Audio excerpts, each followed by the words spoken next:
Welcome back to another episode of the Nancy Levin Show. I am so thrilled to be here today with my guest, Rebecca Campbell.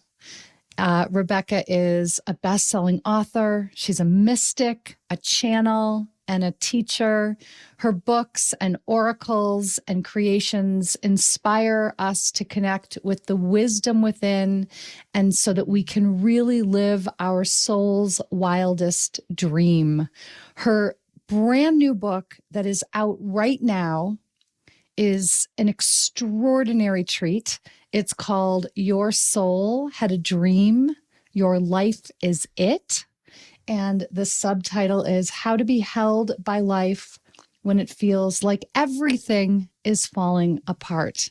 And I can't think of a better book to have by my side at this time in our lives. And it is really my great honor to welcome my dear friend, Rebecca.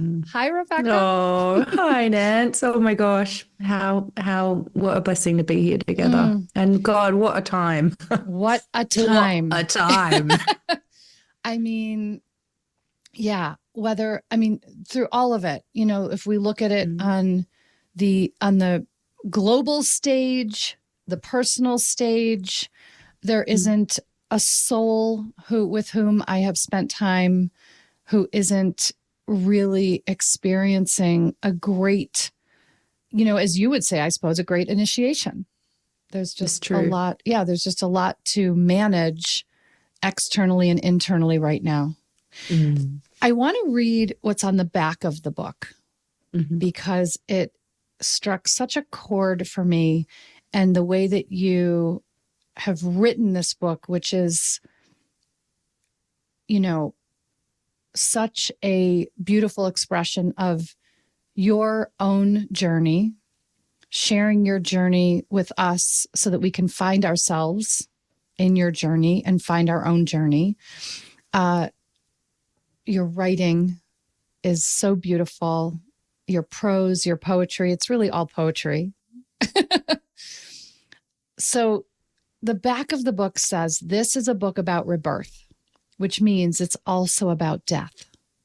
For rebirth isn't possible without it. This is a book about healing, which means it's also about feeling, for healing isn't possible without it. This is a book about finding yourself, which means it's also about losing yourself. For finding yourself isn't possible without it. This is a book about new beginnings, which also means it's about endings.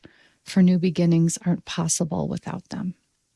And I read this, and for me, this is so encapsulating of the human experience, which is really what you're writing about from the place of having an otherworldly touchstone. So I would love for you to share a bit as we sort of open up into the conversation, a bit about your journey to writing this book, which I know is a long journey, is a long journey. And what had this book be able to come out of you at this time? So the book begins with this mystical experience I had in my Kirtan teacher training. Kirtan's a form of bhakti yoga, which is essentially devotional chanting.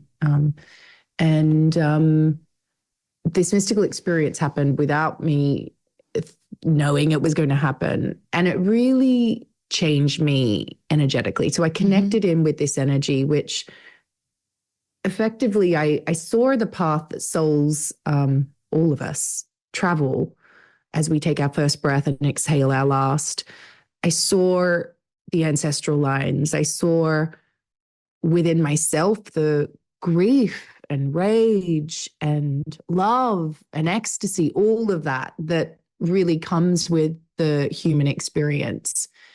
And it was the sweetest, most sensual experience of my life. And it literally took 7 years to stabilize that energy. So I had that connection point. All my other books I have written looking back. So it's been like, I know what the book's about. I know what they're all poetic, but they're a little bit more of a journey or a guide. Whereas this one, I was commissioned to write it. I remember. It was a different, but yeah, oh my God. Oh my God. And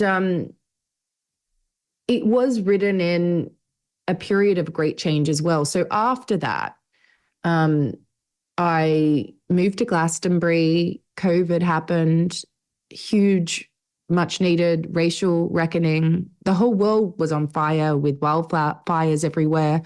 And I became a mother for the first time in that period. Yes. And having a baby for me, I'm not a woman who was like always certain that I wanted to be a mother. I saw it in my future, but it was quite a big thing. I could feel that because of who I am, there was a lot that was going to come up in the initiation of motherhood for me. And I'm sure everyone's path is initiatory in their own way, but I could feel how huge it was going to be for me. And it really was becoming a mum in those extreme times. It was also I've just been through my midlife transits, which is Pluto has a lot to do with it. And it's like that classic midlife crisis that we all go through. Growing up, I remember hearing about the midlife crisis and, oh my God, it's so different to what I expected. And so it was really in this perfect storm of all of those things, which were incredible and difficult all at once, that the book was written. So I had that experience with the mystical experience where I saw birth and death and everything in between. And then I started, through literally having a baby in my body, experiencing soul being knitted into form, like soul arriving in physical matter. And you know me, like that's like, I totally geek out over that.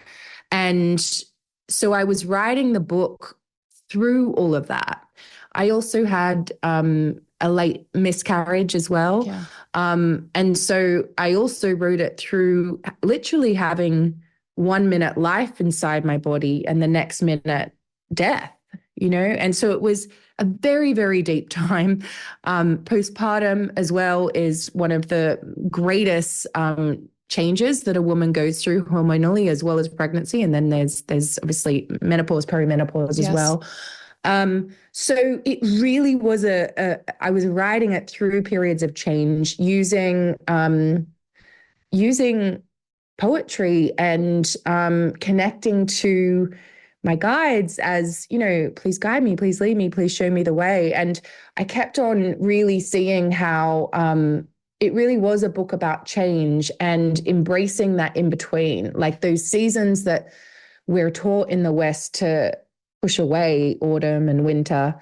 And, you know, it also kind of echoes in, I guess, stages of being a woman, which is like the wild woman and the elder or the crone, which, you know, is where our power lies. And it's these archetypes that are so needed now.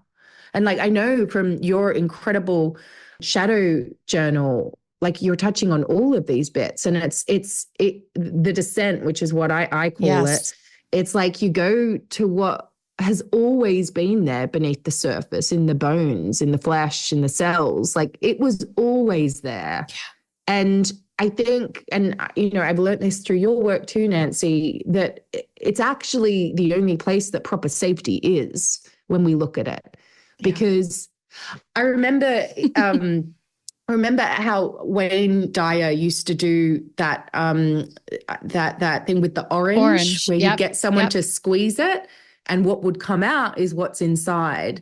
And I think for me, like there were the earlier stages of awakening, which were more of an upward expansion, opening of the mind, cracking open of the heart. It's a little bit more, the mystics of old talk about it as in like it's a time of like exciting, inspiring visions and upward motion. And then comes the descent into the body, into the cells, into your ancestry, into back to humanity, back to the earth. And I think that collectively, so many of us are going through that now and feeling like we're going freaking crazy because we're processing so much. And I don't know if that's because many of us in the West have a level of safety in order to do that, or if something else is happening collectively. Thank you for sharing all of that. There's a few points. One is that, you said your other books were written from a different vantage point, like looking back. And I can really feel that in reading this book, that this book, I feel like it's really, everything just feels really close in. And there is a way in which you're sharing about what you call the dark nights of the soul, which I so appreciate, instead of the sort of typical dark night of the soul, as if it'll be over tomorrow. Just go to sleep. Right. Right. First of all, as if it's one night, as if it's one and done, and not anyone could do that. Right. And not only that each descent, if you will last several nights, but that we will also have several descents. Right? Yeah. Yeah. You think you're, nope. Yeah. And that, the sort of the strengthening of our ability to strengthen that muscle of being able to be with the discomfort in the descent, to not push it away, to not ignore it, to not avoid it, and to know that in that descent is really fertile ground for what will become. Totally. Yeah. And I think the reason why, because it's interesting, because when I was working on it with Hay House, I was like, we were trying to work out how much of the birth stuff to include, and didn't want to make it not resonate with people who that's not part of their path for whatever reason. And I felt really passionate that it was important that it was in there, because we are all born. Exactly. We all came through the body of a mother. And absolutely. I know, mother. We put so much on mother. Right. Because we're so disconnected from the mother. And I think that was part of why I was afraid of becoming a mother, because of all the stuff that comes with that. And also, I had learned for so many years, decades, about transformation and rebirth. Yes. And like, we all experienced it physically coming into this world. And like I'm always blown away by how nature is constantly teaching us every single second of every day. And it's us feeling like we're separate from it, or it's something for us to conquer, which separates us from that wisdom, from those wisdom teachings. And I think that's why, for me, becoming like having the physicality, the physical experience of birth, which to me is very different from being a mother, having a child. It was like just the physicality of what my body was doing. Yeah. It taught me so much on the cellular level of all these concepts that I'd read about. And then I'm like, oh my God, all of the mystics that I've read about pretty much were all men.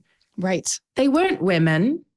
And so that was the bit for me in this book, that I didn't want it to be a book about birth, but I was like, but it needs to be in there. Yeah. And here's the thing I'll share as a woman who has not given birth, that it speaks to me so deeply. It speaks to me so deeply.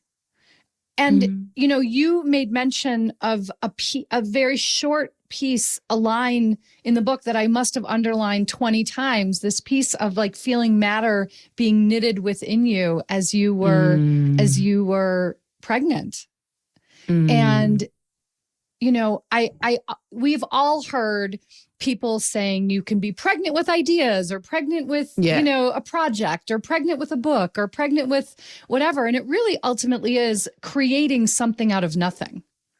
Right. Which to me is what speaks to me in terms of the elements that you're talking about birth. I know that it's very literally about creating a human, but there are other ways that those of us who don't relate to giving birth can relate to giving birth. And we can all relate to rebirth, because that's really, I think, what we are all being called to do for ourselves in this time, because we can't rely on something outside of us the way we may have thought we could at one time or another. It's so true. And I was having this great conversation with our mutual friend, Dr. Mindy. Yes. And I loved how we were talking about the spiritual side of fasting on my podcast.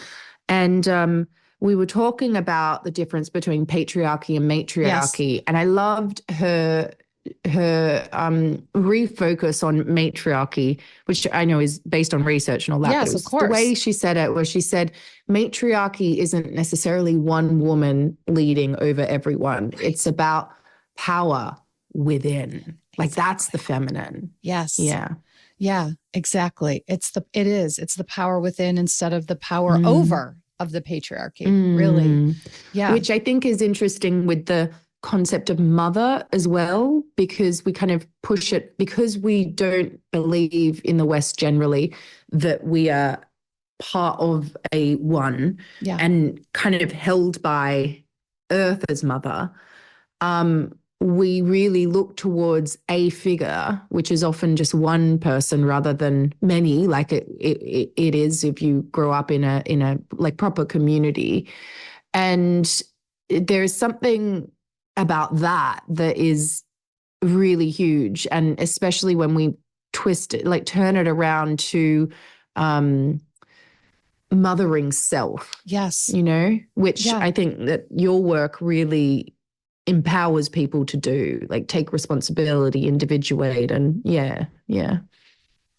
I appreciate that. And, you know, one of the things that always draws me back to you and your work is, for me, you are such a miraculous blend of like extreme woo and extreme like groundedness. So even when you are sharing about mystical experiences, or you're sharing about things that I have not experienced or that I may not even be able to imagine, there's a way in which I can hold it because of the way you teach from such a grounded place, as opposed to, like for me, you're not up in the ethers. You're very much feet on the ground. And I think that also obviously is so intertwined with your relationship to nature and the way that Glastonbury is, you know, such an important physical place for you. Definitely. I think also I've had really great teachers who always brought me back. I've always seen creativity and, you know, the unseen world of spirit, intuition as the same thing. So I was a creative before I went into this work.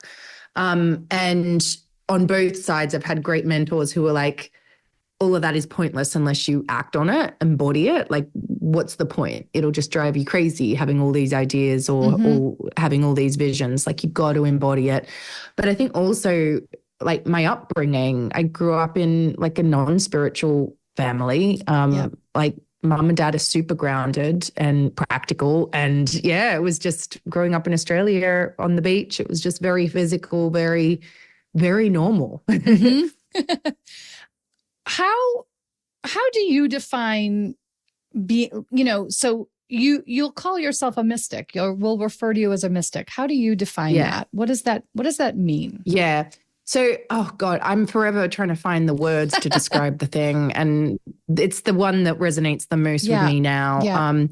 For me, a mystic is someone who wants to go direct. So they want to go direct to whatever that is for you, the sacred, God, goddess, and merge with it. And when we chant, we're invoking the divine, for example. When we dance, we can let that move us as well. So a mystic as well, I think, is they're kind of like one in themselves. It doesn't mean they're separate, but they're like, they let themselves be moved by the sacred, by the divine. Mm. They endeavor to see the sacred that's all around them, not just like some other place that they long to go to. And I see the mystic as well as being someone who, that it's all about like physically experiencing the sacred. Like my friend, who you know as well, Megan Watterson. Yeah. It's so She's funny a you mystic. say, yes. And it's so funny that you say that, because as I'm reading your book, I keep feeling her, what was it called? The red book. What's it called? Mary Magdalene Revealed, that one? Yes, that's the one. I keep feeling really myself back to that. Oh, well, because Megs was writing her book that's coming out next year at the same time as mine. And we were literally like in the bathtub as we were completing. Yes. Like we were very connected as we were doing this. It's like, but anyway, so we have another friend, Kyle, who is a man. Yes. And we adore him. We love him. He's always said to me, he's like, Rebecca, like, have you ever asked your guides to make it less physical? Like when you have your experiences? I'm like, yes, Kyle, I have. And anyway, I told Megan that. And she was like, oh my God, he said the same thing to me. And we realized that it really is the feminine way through the body. And I think it is the mystic way as well, because it is about like this palpable, sensual, direct experience, not praying to some other being separate from us. It doesn't mean that you don't believe in gods and goddesses and all of that, but it means that like they're just an aspect that you can have an intimate experience with. Absolutely true. I love this. So, throughout the book, you give, I kind of think they're like little offerings of soul inquiry to invite us to. That's the practical bit. It's all pointless without the action. Well, you're big on that too. Come on, do the work. But it's the way that you bring us in, because this really is a teaching memoir, essentially. It is, you're teaching us through your experience and your story, and you're inviting us to find our own experience and to own and integrate our own experience. And that has to begin with with these pieces of soul inquiry. And so, yes, of course, I love that. I do. And I also love it because for me, it can be really easy to feel separate from the mystical, to feel separate from these kinds of experiences that, as you said, that happen sort of in the unseen world. And it's really been a practice for me to feel connected in that way to those parts of myself, those parts of my life. And what I'm actually noticing is that the closer in I feel my parents' mortality, because they're 85 and 88. Yes, they can live some more years for sure. But we don't live in this body forever. So I noticed that my connection to the mystical or the unseen is really coming online now as I connect to my feelings about their mortality. And I think that makes so much sense. And I think, if we look at the death, rebirth, all of it, the cycle of it, it feels like it makes sense to me. Totally. Yeah, we're all going to lose people at some point. And I think that when that happens, like we experience the gates of life. And like, I know that when my friend Blair passed away, it's who I dedicated my first book to. And when I flew back to Australia, when I heard he was in a coma and he died on my way back, and I felt it when he passed. So when I landed, I knew, and then I went the next day to see his body. And I would have I could teach about why I think the soul lives on, and that the soul isn't there when it leaves. Like it was a belief of mine, a deep, deep belief of mine already. But again, coming back to the physical, seeing his body once his soul had left, my mind was so blown by how what made him him was literally not there. Like, he was not there. Yeah. He was not there. Soul had gone. And I just find that absolutely life-changing, mind-blowing. It gives me hope. Obviously, there is grief in there as well. Yeah. But to know that that essence that was them, it just goes. And where does it go? I mean, this is the mystery that has been fascinated me since I was a girl.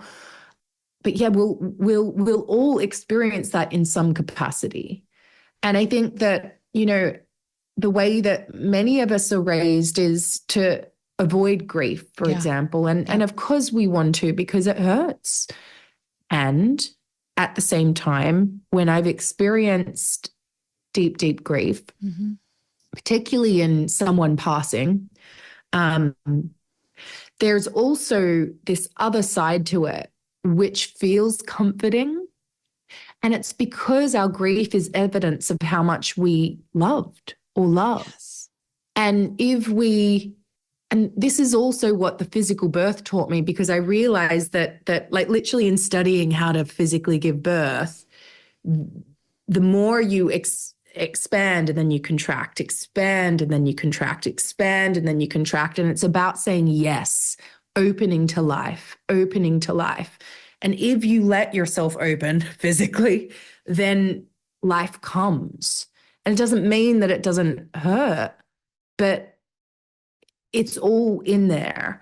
And if we can, through our heart being broken or ripped open, and in whatever way it comes for us, it's always different. If we can find a way to soften through it, doesn't mean the pain goes away, not at all. Right.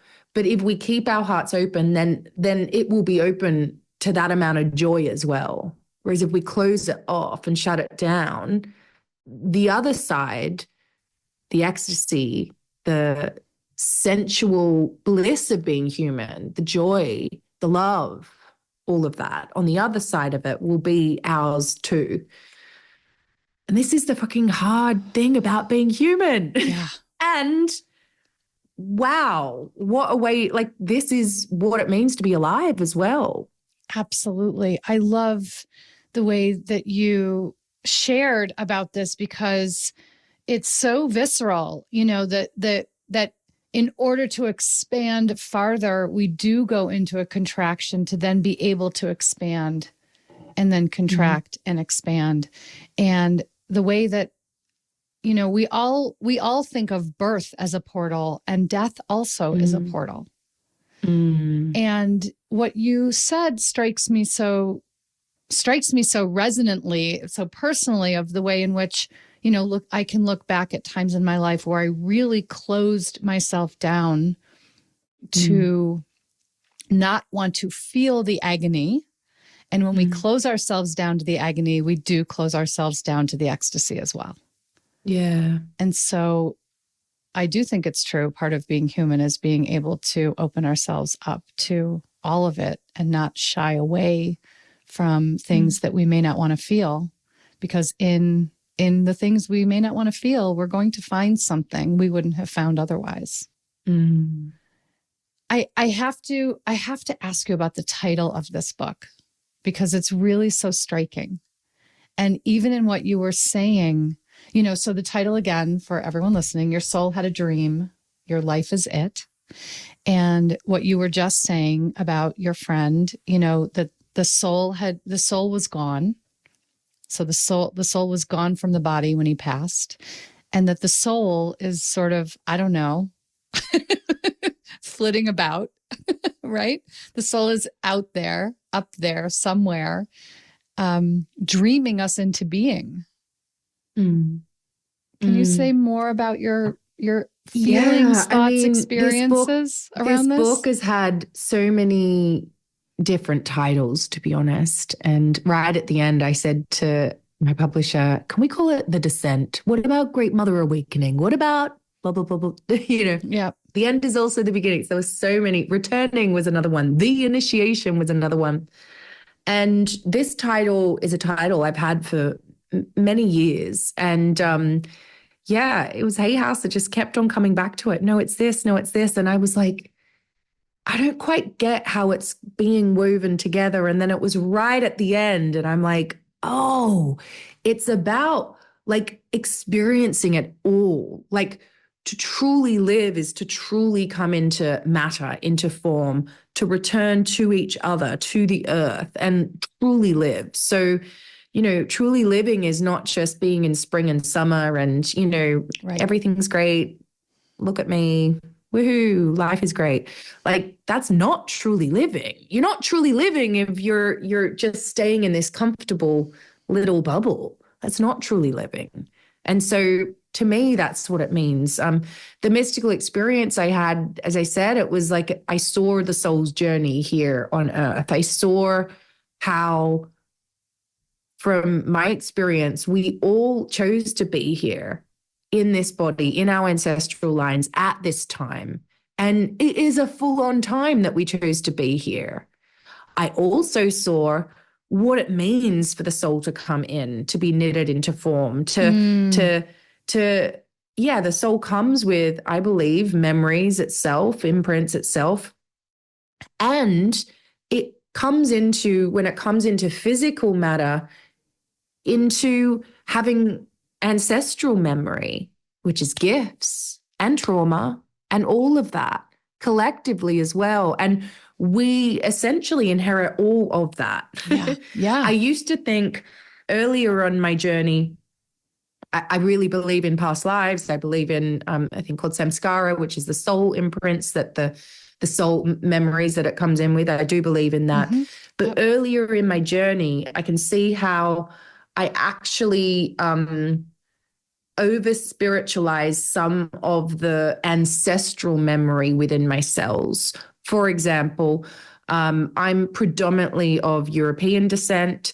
The indigenous traditions of my ancestry involve obviously the Druids, the Celts, but the witches and the burning times, which is hundreds of years of persecution, of genocide, literally. Yeah. And that is felt in the cells, And while, yes, I believe I probably had past lives in other times, which I have memory of, but how much of it is actually the cellular memory too? And I think this is part of what's bubbling up to the surface now as our consciousness has expanded, as we're calling our soul more fully into the body rather than, disassociating so much. And as we're bombarded every single day with really important concepts that we're needing to get our head around and process and understand and find our place in it all. And what I also, it is a lot, but it's also, I mean, for me, I feel like it's what all of this that you're sharing is also what makes being alive so interesting and intriguing and inviting, because the other piece of it is it's really powerful how science has really proven what you're saying, that we do absorb when we are in utero, we are absorbing what is happening for the mother, that the beginning of who we are, the egg the egg we became out of, I'm not saying that right.